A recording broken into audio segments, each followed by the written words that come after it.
Pride and Prejudice by Jane Austen. Chapter 23. Elizabeth was sitting with her mother and sisters, reflecting on what she had heard, and doubting whether she was authorized to mention it, when Sir William Lucas himself appeared, sent by his daughter, to announce her engagement to the family. With many compliments to them, and much self-gratulation on the prospect of a connection between the houses, he unfolded the matter, to an audience not merely wondering, but incredulous. For Mrs. Bennet, with more perseverance than politeness, protested he must be entirely mistaken, and Lydia, always unguarded and often uncivil, boisterously exclaimed, "Good Lord! Sir William, how can you tell such a story? Do not you know that Mr. Collins wants to marry Lizzie?" Nothing less than the complacence of a courtier could have borne without anger such treatment, but Sir William's good breeding carried him through it all, and though he begged leave to be positive as to the truth of his information, he listened to all their impertinence with the most forbearing courtesy. Elizabeth, feeling it incumbent on her to relieve him from so unpleasant a situation, now put herself forward to confirm his account by mentioning her prior knowledge of it from Charlotte herself, and endeavoured to put a stop to the exclamations of her mother and sisters by the earnestness of her congratulations to Sir William, in which she was readily joined by Jane, and by making a variety of remarks on the happiness that might be expected from the match, the excellent character of Mr. Collins, and the convenient distance of Hunsford from London. Mrs. Bennet was in fact too much overpowered to say a great deal while Sir William remained, but no sooner had he left them than her feelings found a rapid vent. In the first place, she persisted in disbelieving the whole of the matter. Secondly, she was very sure that Mr. Collins had been taken in. Thirdly, she trusted that they would never be happy together, and fourthly, that the match might be broken off. Two inferences, however, were plainly deduced from the whole. One, that Elizabeth was the real cause of the mischief, and the other that she herself had been barbarously misused by them all, and on these two points she principally dwelt during the rest of the day. Nothing could console and nothing could appease her, nor did that day wear out her resentment. A week elapsed before she could see Elizabeth without scolding her, a month passed away before she could speak to Sir William or Lady Lucas without being rude, and many months were gone before she could at all forgive their daughter. Mr. Bennet's emotions were much more tranquil on the occasion, and such as he did experience he pronounced to be of a most agreeable sort, for it gratified him, he said, to discover that Charlotte Lucas, whom he had been used to think tolerably sensible, was as foolish as his wife, and more foolish than his daughter. Jane confessed herself a little surprised at the match, but she said less of her astonishment than of her earnest desire for their happiness, nor could Elizabeth persuade her to consider it as improbable. Kitty and Lydia were far from envying Miss Lucas, for Mr. Collins was only a clergyman, and it affected them in no other way than as a piece of news to spread at Meryton.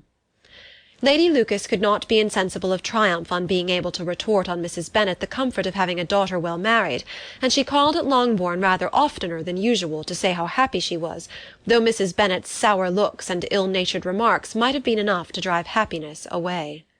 Between Elizabeth and Charlotte there was restraint which kept them mutually silent on the subject, and Elizabeth felt persuaded that no real confidence could ever subsist between them again.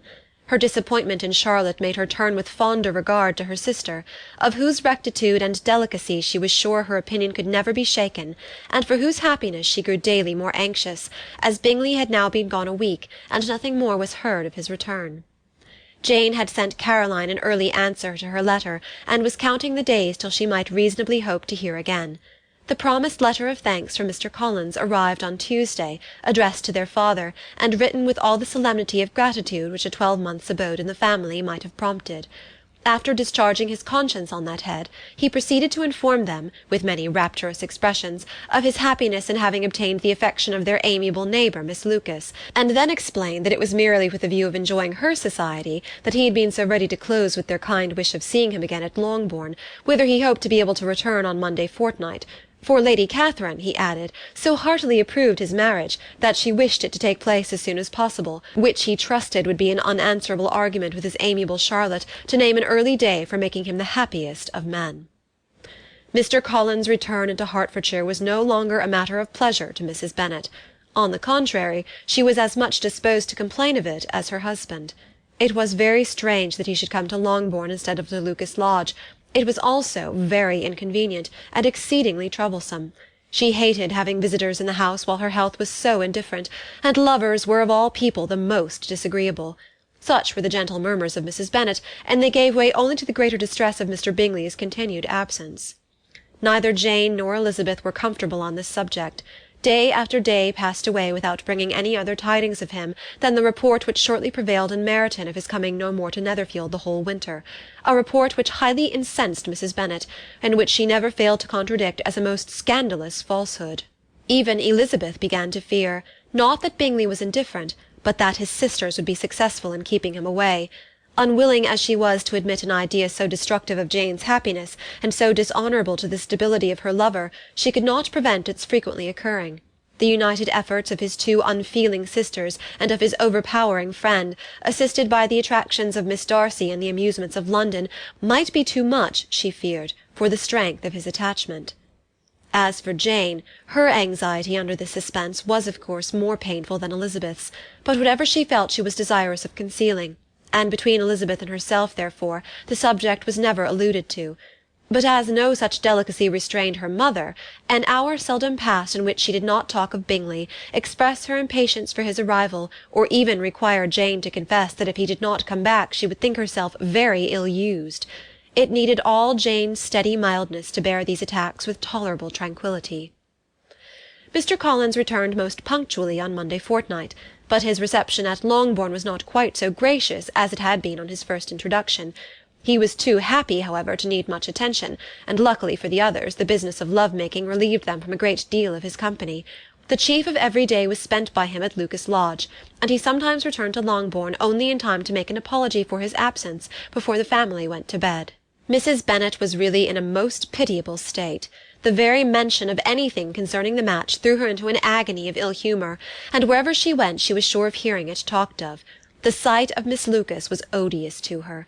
As her successor in that house, she regarded her with jealous abhorrence. Whenever Charlotte came to see them, she concluded her to be anticipating the hour of possession, and whenever she spoke in a low voice to Mr. Collins, was convinced that they were talking of the Longbourn estate, and resolving to turn herself and her daughters out of the house as soon as Mr. Bennet were dead. She complained bitterly of all this to her husband. "Indeed, Mr. Bennet," said she, "it is very hard to think that Charlotte Lucas should ever be mistress of this house, and that I should be forced to make way for her, and live to see her take her place in it." "My dear, do not give way to such gloomy thoughts. Let us hope for better things. Let us flatter ourselves that I may be the survivor." This was not very consoling to Mrs. Bennet, and therefore, instead of making any answer, she went on as before. "I cannot bear to think that they should have all this estate. If it was not for the entail, I should not mind it." "What should not you mind?" "I should not mind anything at all." "Let us be thankful that you are preserved from a state of such insensibility." "I can never be thankful, Mr. Bennet, for anything about the entail. How any one should have the conscience to entail away an estate from one's own daughters, I cannot understand. And all for the sake of Mr. Collins, too. Why should he have it more than anybody else?" "I leave it to yourself to determine," said Mr. Bennet. End of chapter 23. Pride and Prejudice by Jane Austen. Chapter 24. Miss Bingley's letter arrived, and put an end to doubt. The very first sentence conveyed the assurance of their being all settled in London for the winter, and concluded with her brother's regret at not having had time to pay his respects to his friends in Hertfordshire before he left the country. Hope was over, entirely over, and when Jane could attend to the rest of the letter, she found little, except the professed affection of the writer, that could give her any comfort. Miss Darcy's praise occupied the chief of it. Her many attractions were again dwelt on, and Caroline boasted joyfully of their increasing intimacy, and ventured to predict the accomplishment of the wishes which had been unfolded in her former letter. She wrote also with great pleasure of her brother's being an intimate of Mr. Darcy's house, and mentioned with raptures some plans of the latter with regard to new furniture. Elizabeth, to whom Jane very soon communicated the chief of all this, heard it in silent indignation. Her heart was divided between concern for her sister and resentment against all others. To Caroline's assertion of her brother's being partial to Miss Darcy she paid no credit. That he was really fond of Jane she doubted no more than she had ever done, and much as she had always been disposed to like him, she could not think without anger, hardly without contempt, on that easiness of temper, that want of proper resolution, which now made him the slave of his designing friends, and led him to sacrifice of his own happiness to the caprice of their inclination. Had his own happiness, however, been the only sacrifice, he might have been allowed to sport with it in whatever manner he thought best, but her sister's was involved in it, as she thought he must be sensible himself. It was a subject, in short, on which reflection would be long indulged, and must be unavailing. She could think of nothing else, and yet whether Bingley's regard had really died away, or were suppressed by his friend's interference, whether he had been aware of Jane's attachment, or whether it had escaped his observation, whatever were the case, though her opinion of him must be materially affected by the difference, her sister's situation remained the same, her peace equally wounded.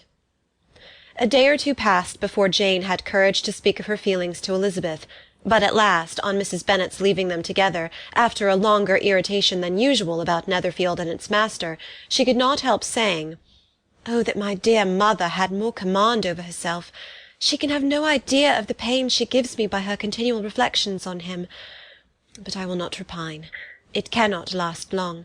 He will be forgot, and we shall be as we were before." Elizabeth looked at her sister with incredulous solicitude, but said nothing. "You doubt me?" cried Jane, slightly colouring. "Indeed, you have no reason. He may live in my memory as the most amiable man of my acquaintance, but that is all. I have nothing either to hope or fear, and nothing to reproach him with. Thank God, I have not that pain. A little time, therefore, I shall certainly try to get the better." With a stronger voice she soon added, "I have this comfort immediately, that it has not been more than an error of fancy on my side, and that it has done no harm to any one but myself." "My dear Jane," exclaimed Elizabeth, "you are too good. Your sweetness and disinterestedness are really angelic. I do not know what to say to you. I feel as if I had never done you justice, or loved you as you deserve." Miss Bennet eagerly disclaimed all extraordinary merit, and threw back the praise on her sister's warm affection. "Nay," said Elizabeth, "this is not fair. You wish to think all the world respectable, and are hurt if I speak ill of anybody. I only want to think you perfect, and you set yourself against it. Do not be afraid of my running into any excess, of my encroaching on your privilege of universal good-will. You need not. There are few people whom I really love, and still fewer of whom I think well.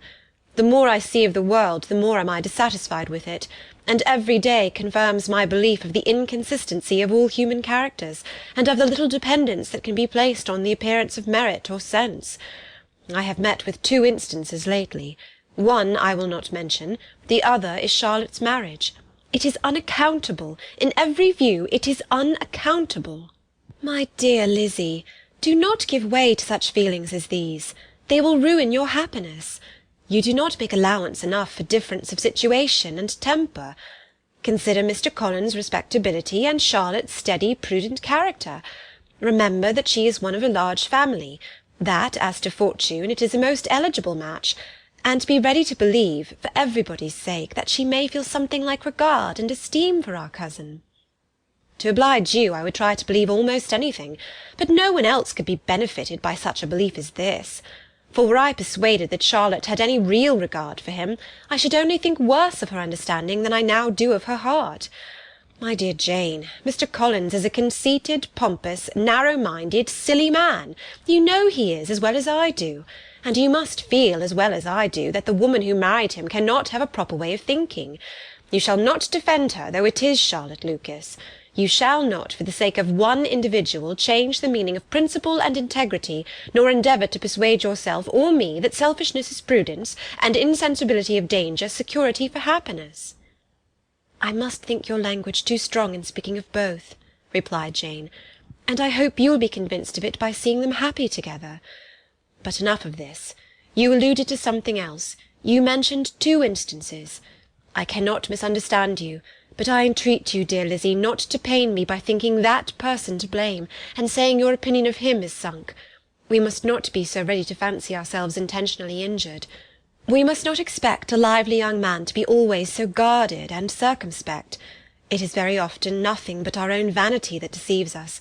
Women fancy admiration means more than it does. And men take care that they should. If it is designedly done, they cannot be justified, but I have no idea of there being so much design in the world as some persons imagine. I am far from attributing any part of Mr. Bingley's conduct to design, said Elizabeth, but without scheming to do wrong, or to make others unhappy, there may be error, and there may be misery. Thoughtlessness, want of attention to other people's feelings, and want of resolution will do the business. And do you impute it to either of those? Yes, to the last. But if I go on, I shall displease you by saying what I think of persons you esteem. Stop me whilst you can. You persist, then, in supposing his sisters influence him? Yes, in conjunction with his friend. I cannot believe it. Why should they try to influence him? They can only wish his happiness, and if he is attached to me, no other woman can secure it.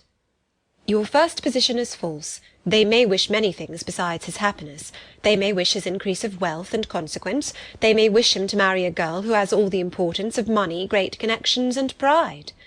Beyond a doubt they do wish him to choose Miss Darcy, replied Jane, but this may be from better feelings than you are supposing.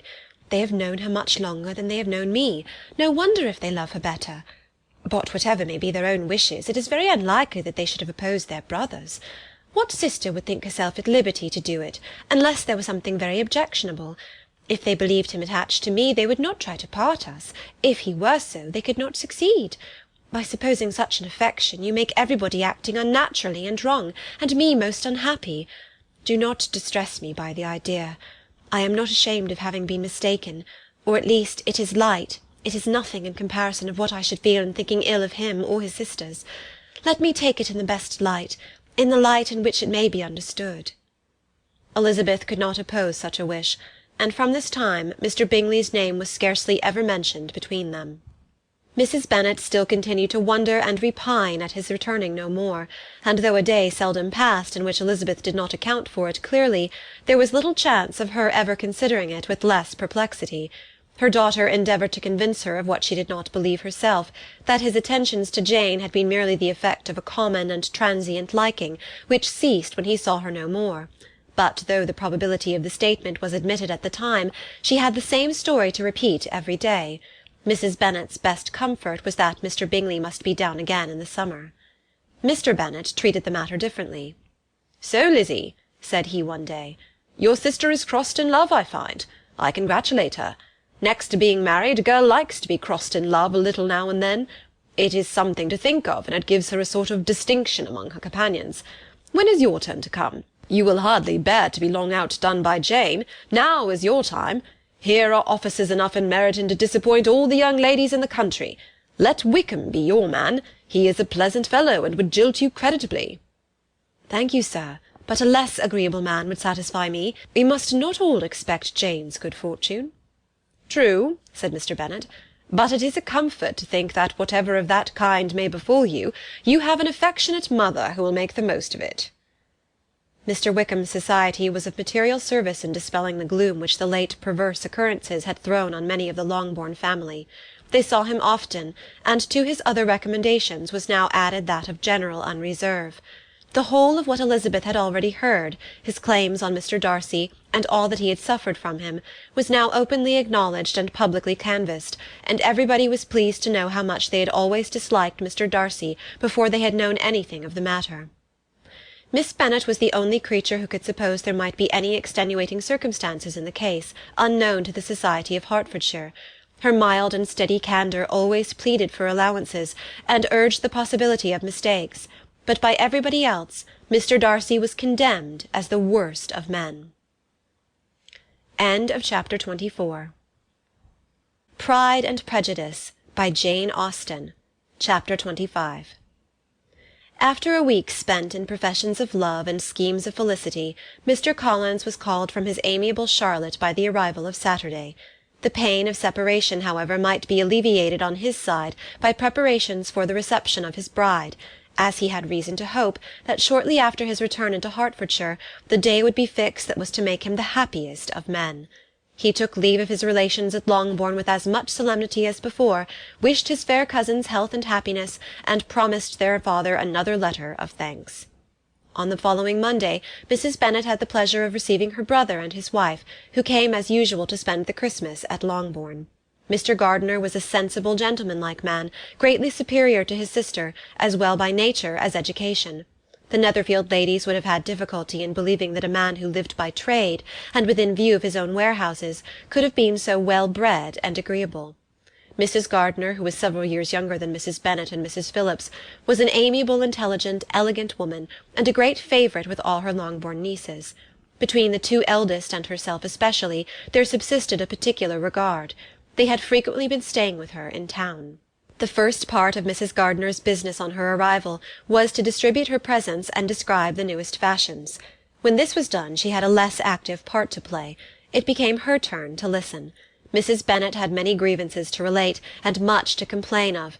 They had all been very ill used since she last saw her sister. 2 of her girls had been upon the point of marriage, and after all there was nothing in it. "I do not blame Jane," she continued, "for Jane would have got Mr. Bingley if she could.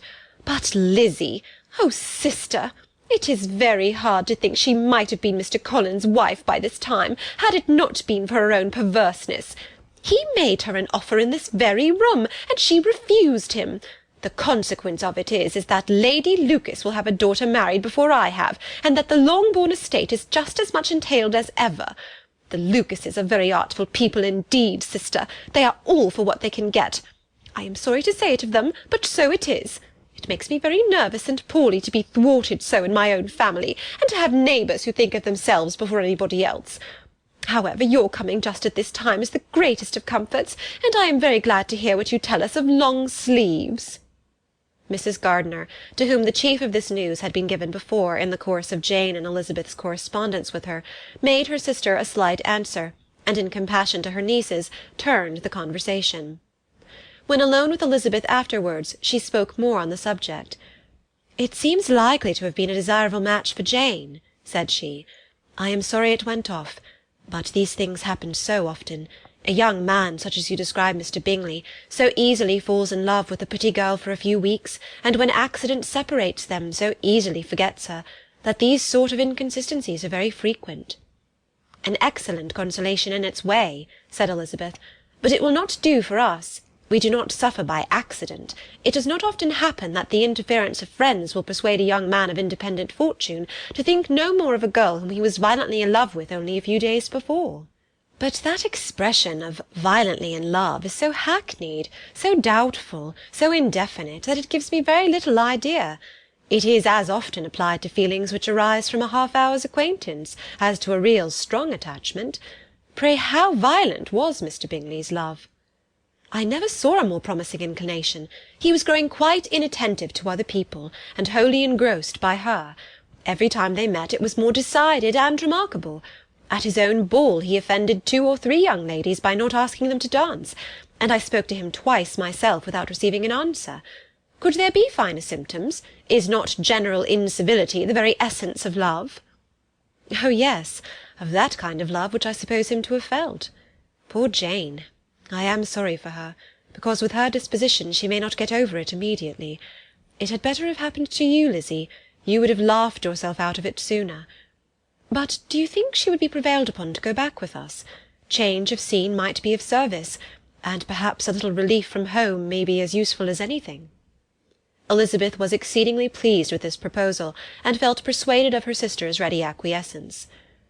"I hope," added Mrs. Gardiner, "that no consideration with regard to this young man will influence her.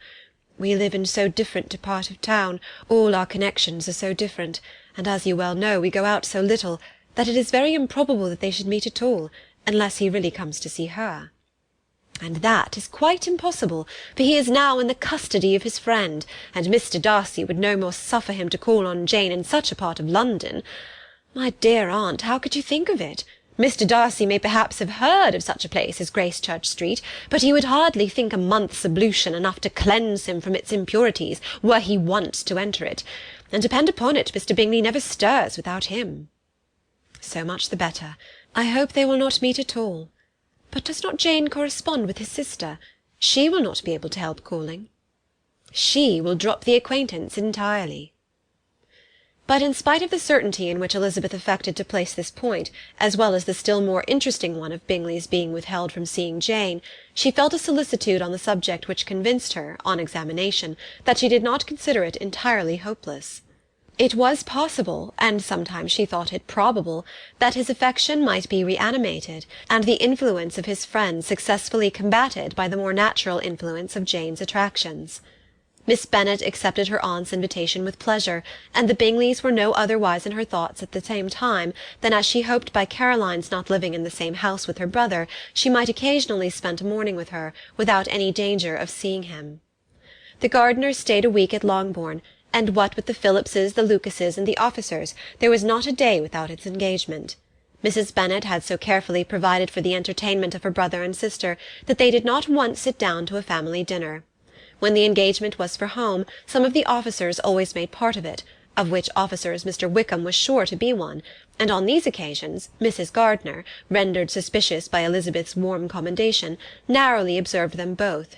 Without supposing them, from what she saw, to be very seriously in love, their preference of each other was plain enough to make her a little uneasy, and she resolved to speak to Elizabeth on the subject before she left Hertfordshire, and represent to her the imprudence of encouraging such an attachment. To Mrs. Gardiner, Wickham had one means of affording pleasure, unconnected with his general powers. About 10 or a dozen years ago, before her marriage, she had spent a considerable time in that very part of Derbyshire to which he belonged. They had therefore many acquaintances in common, and though Wickham had been little there since the death of Darcy's father, it was yet in his power to give her fresher intelligence of her former friends than she had been in the way of procuring. Mrs. Gardiner had seen Pemberley, and known the late Mr. Darcy by character perfectly well. Here consequently was an inexhaustible subject of discourse. In comparing her recollection of Pemberley with the minute description which Wickham could give, and in bestowing her tribute of praise on the character of its late possessor, she was delighting both him and herself.